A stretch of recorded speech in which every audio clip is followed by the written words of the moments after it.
We are thrilled to introduce you to today's guest speaker, Ilaria Chan, who is currently Group Advisor on Social Impact Investments at Grab.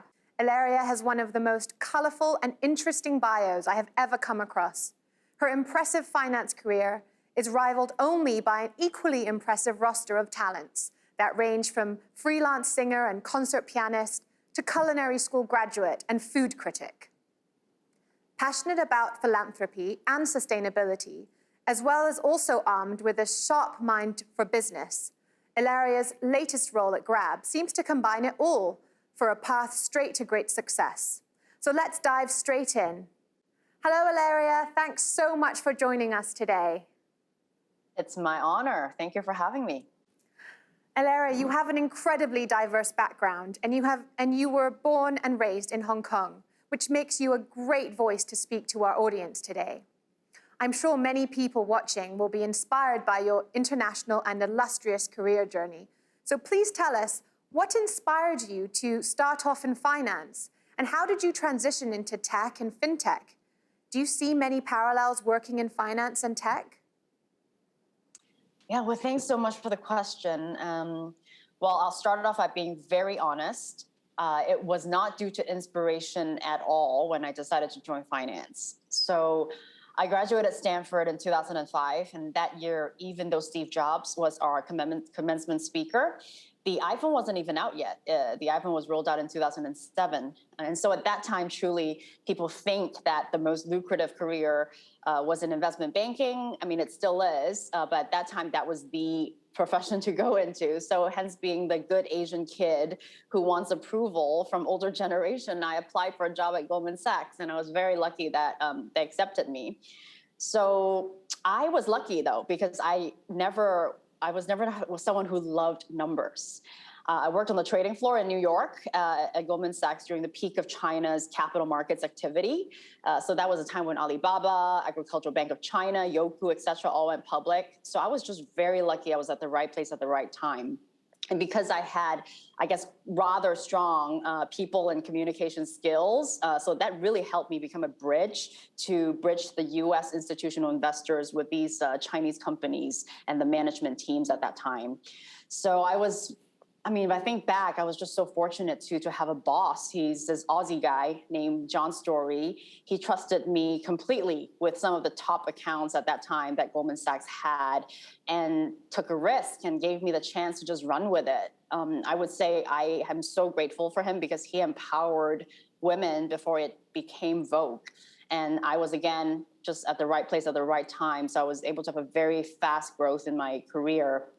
But I did take a career break in 2011, nonetheless, because I was hitting a personal inspiration wall. I didn't feel that fulfilled, despite being surrounded by top people, top deals, top pay, and I didn't have a plan. So what I ended up doing was I dropped a shock bomb on my team. I quit. I left New York and I moved to San Francisco. And I love food and the industry, so I thought I better go learn how the trade is done. So I attended a vocational culinary school for 2 years. And at the same time, I really wanted to understand how humanitarian work can be done. So I volunteered with the homeless shelters in San Francisco. That was 2 years. And then I moved to Beijing. There was some invitation for me to become a motivational speaker, and I guess the rest was history. So since then, I have embarked on a journey of public speaking and also private investments, and then which led me to Singapore. And long story short, Anthony Tan, the founder and CEO of Grab, he was a friend of mine already. And for some reason, he asked me to join the company right when Grab was acquiring Uber's business in Southeast Asia, and ended up, of course, merging the operations, and Uber became a huge shareholder. But that was how I joined. I joined Grab as a corporate finance executive. Later on, was able to move to social impact and public affairs area, which I still am doing. I love this area to be able to nation build in Southeast Asia in the 8 countries that Grab operates in. And so here I am, and I hope to stay. Parallel between finance and tech. Again, I'll be brutally honest.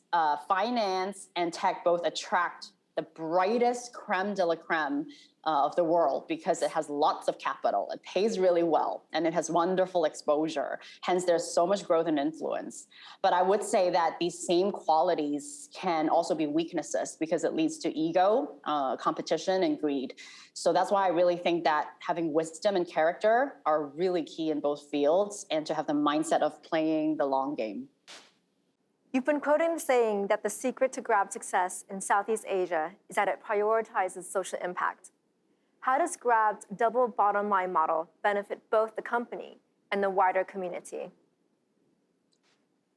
Grab has, from day one, endeavored to bring economic empowerment to the underserved in Southeast Asia. It was founded by two co-founders, Anthony and Huiling Tan, when they were at Harvard Business School, taking a class called Business at the Base of the Pyramid. So it was created with double bottom line, with financial outcome and social good both being prioritized. So I'll just give you two very simple examples. At Grab, we uplift disabled people, not just because it's the right thing to do, but because there's a very interesting economic effect in it. So what we do is we want to help them create dignified opportunities so that they can find jobs on our platform. We will create an infrastructure that actually allows them to thrive. So for example, if you come to Singapore and you use the app and you book a ride, there's a special design for deaf drivers so that the call function is disabled, so that the experience is much more seamless for riders, and will notify the rider that, hey, why don't you just text with a driver? And so at the end of the day, actually, some of the best, highest rated drivers are actually deaf, because there is this kind of seamless experience to allow them to show off their service and their driving skills. And people aren't bothered that they're deaf, and all they need is an opportunity. We have fitted special vehicles for paraplegic drivers. We have delivery partners who are on wheelchairs. Of course, we need partnership and infrastructure to do that, and in certain cities. But all in all, it's to create and invest at the beginning so that these people can be included and they can thrive and stand on their own feet. Now, another example is actually financial inclusion, which is very key and at the core of what Grab is trying to do in Southeast Asia now. I don't know if you guys know, but around close to 60% of Southeast Asia's 650 million people are actually underbanked. So that is close to 400 million people who either don't have bank accounts or just don't have access to what you and I have. That is more than the whole America's population together. And this group of people, they still store cash in their closet. They get turned down by banks if they want to ask for a loan. And unfortunately, loan sharks end up targeting them, right? And they don't have full financial literacy, so they end up getting stuck in this indebted, vicious cycle where they just cannot save money. They keep working very hard, and on and on and on they go, and they're invisible in the economy. So Grab has developed a fintech arm, which includes payments, loans, insurance, wealth management, that are specifically designed so that these people can have access to financial inclusion, hopefully as easy for them as booking a ride. And these services are offered in a way that also can help them build their credit scoring for the first time. So they end up having history so that people can assess their willingness and their ability to pay. And hopefully more loans can be extended to them so that they can grow their businesses, grow their savings, establish more credit history, multiply their wealth, and finally be visible and be on their own feet. So that really is our vision for Southeast Asia, for the underbanked people, for people who have been excluded in the job economy. And what is so important is that I don't think it's just good for them. Actually, it's good business for us, because in economics, we've learned about multiplier effects, right? So when a driver is out of debt, can go out and consume goods, go watch movies, open more and more stalls to sell fruits, etc. They end up spending in the economy, and each dollar will keep multiplying, and it becomes a win-win situation. Thank you.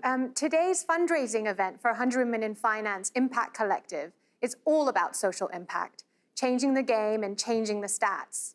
What can you tell us about the importance of giving back? Thank you for that question. So one of the greatest charity founders of our generation, his name is Scott Harrison. He's the founder of Charity Water. They have brought clean water to over 12.6 million people globally. And Scott is a very acclaimed entrepreneur. He hates the term giving back.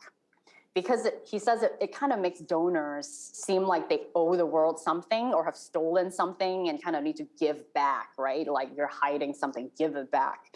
And I think that the right mindset is actually just give, not from an arrogant superior type of posture, right? But from a place where we realize that it is life-giving to us to be generous when we have so much excess, because it gives us fuller lives.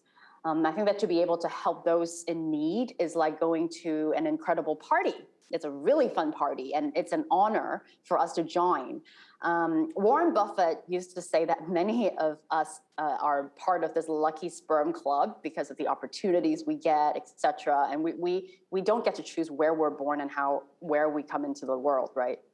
And so each of us, I feel like where we are today is largely because of this lucky sperm club effect. And so if we realize that and we grasp the wisdom of that, we may not hold on then so tight to all these excessive materialistic things and start giving to those who weren't born into the lucky sperm club.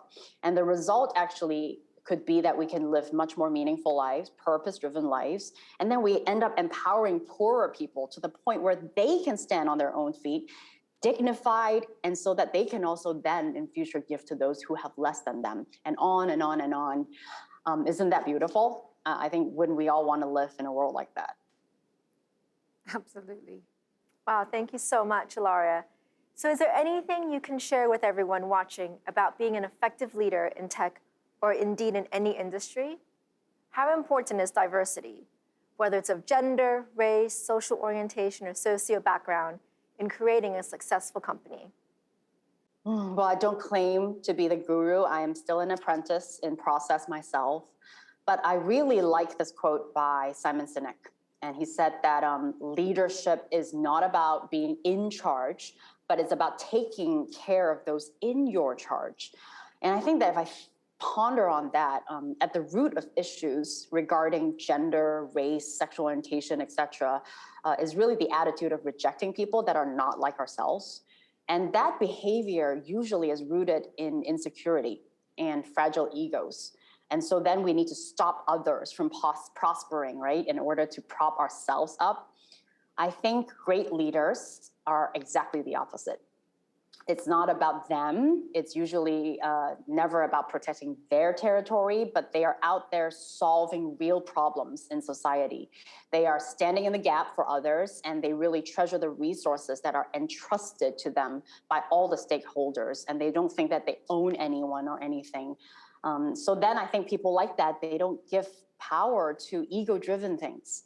And then they end up sharing the sunshine with everybody with humility, because they know that they're brilliant and they don't need to prove it.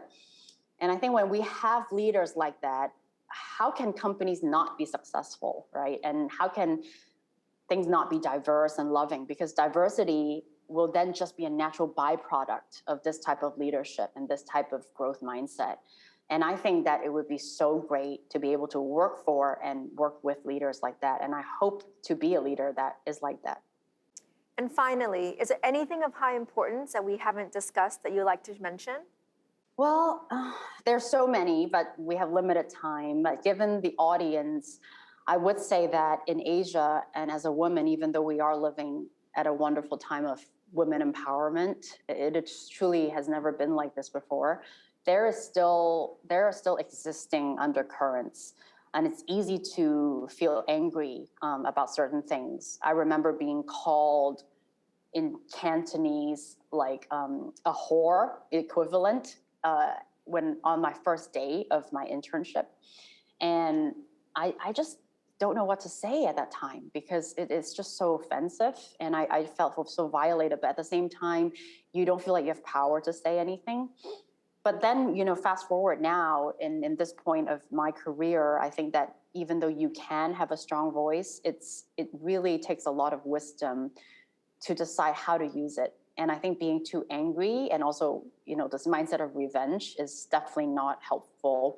And I do think that for women empowerment movement, we really have to find champions in both genders for each other. So as women, we support men, but we also find men and empower men to support us, and know that no one is vilifying any side, and for us to work together that way. I do think that is a very thin line to tread, and I really encourage all women leaders, especially in Asia when people are catching the fire, to really have wisdom about that. Okay, thank you so much. And finally, we wish we all had a day to chat, but we will close there. Thank you so much for all your time today, Ilaria. Really appreciate you sharing your insights on leadership, sustainability, social impact, diversity, and the importance of giving back. Thank you so much for having me.